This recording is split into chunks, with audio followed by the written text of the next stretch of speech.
Hello, I'm Mark Monlux, and this is Friday Night Movie Recommendations. Now, the year is 1962. A lot of stuff happened in the world in 1962.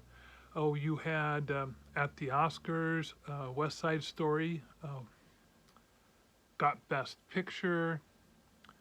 The number one um, single that year on the Billboard Top 100s was Stranger on the Shore by Acker Bilk. That title doesn't sound familiar. Just look it up and Google and listen to it. The music will sound familiar. It's been very popularly used and used in movies quite a bit over the years. On television, we had a lot of great things premiering, a whole slew of fun stuff.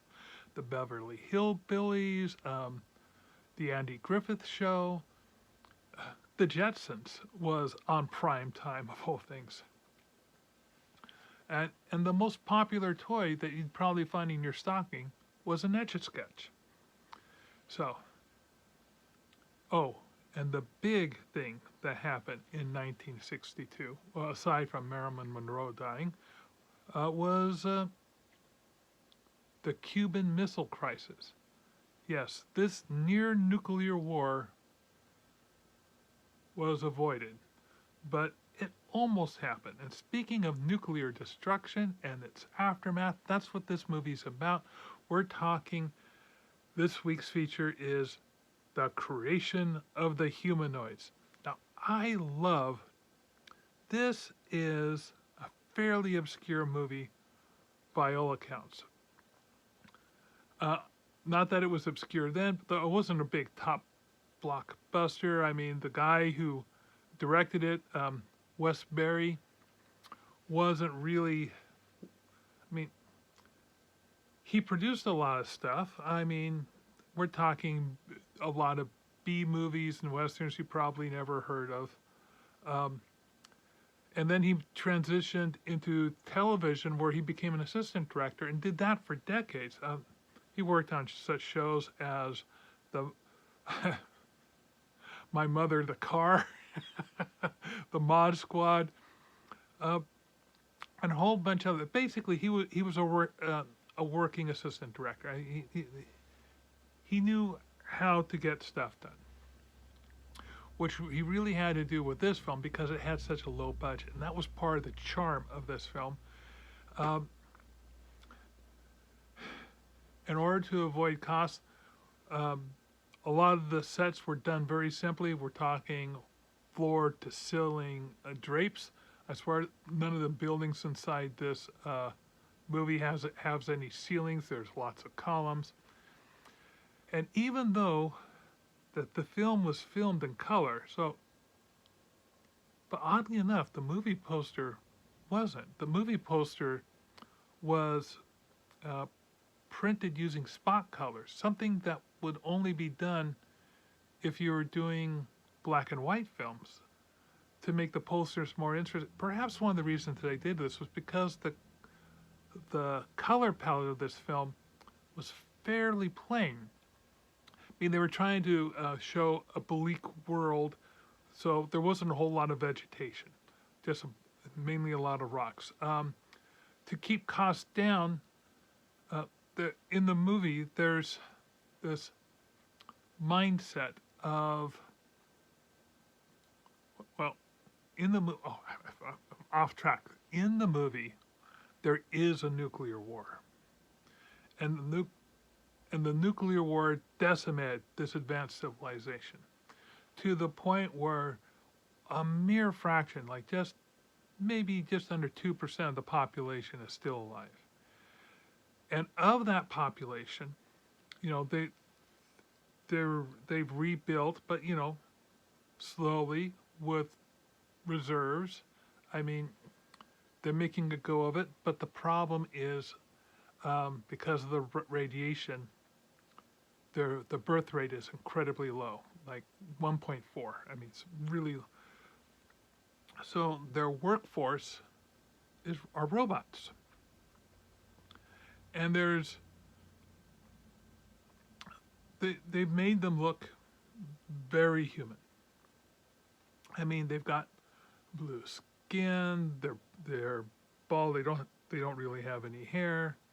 There was an optometrist, a leading optometrist in Hollywood at that time, and he was really one of the people that did a lot of advancements in contact lenses.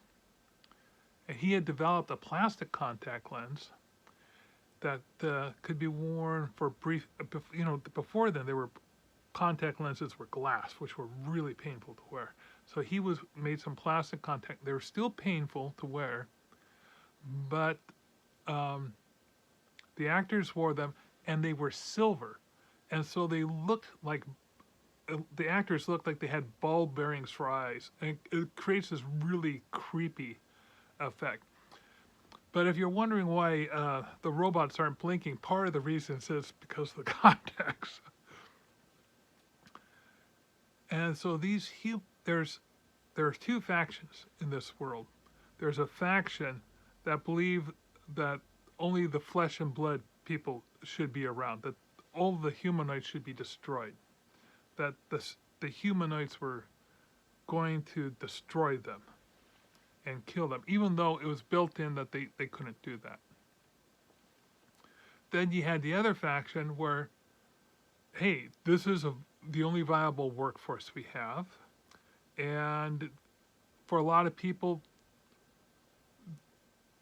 these humanoids are just like people. They're companions to many places. So that argument's being made. Arguments is a big thing. There's a lot of dialogue in this film. There's a lot of people moving into rooms, looking at each other, and talking to each other to finish off a project, or to discuss politics, or discuss their feelings, or to a lot of dialogue. Not a ton of action. So maybe that's one of the reasons this film wasn't that popular. But I love the charm of this film. I love the subject matter that it discussed, and I love the quirky look of it.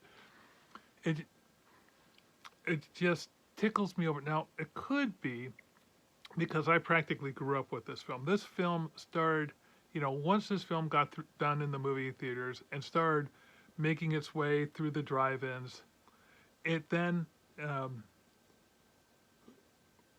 1962, it was on television. It did not take long for this movie to make its way. Wait a minute, maybe it was as late as 64. Anyway, it didn't take long for this movie to get into circulation on television. They really pumped this movie at the theater as much as they could. It was shown during kids' matinees. They wanted to get as much money out of this as they could. So naturally, they licensed it out to television. And it circulated on television for decades. And that's where I first saw it. And so I kind of grew up with this. I mean, no, it's not as nifty and pizzazzy as the other films, but as an adult now, I really enjoyed the dialogue more. I like the ideas of the film. And again, I love the fact that they did what they could with the special effects that they had.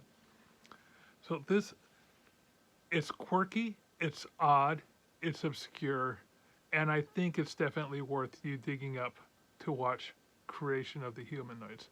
Now, if you like this movie recommendation, and I'm crossing my fingers that you do, check out my other movie recommendations, both either on my TikTok channel or on my YouTube channel.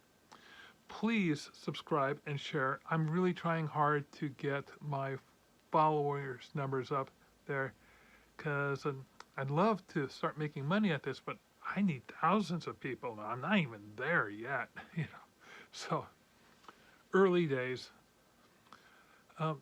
I also do things like unboxing and taste testing. But so if you don't mind looking at an old fart who doesn't bother with a green screen or flashy stuff and the stuff, or holds up a microphone and yells at you about something, this movie being banging, um,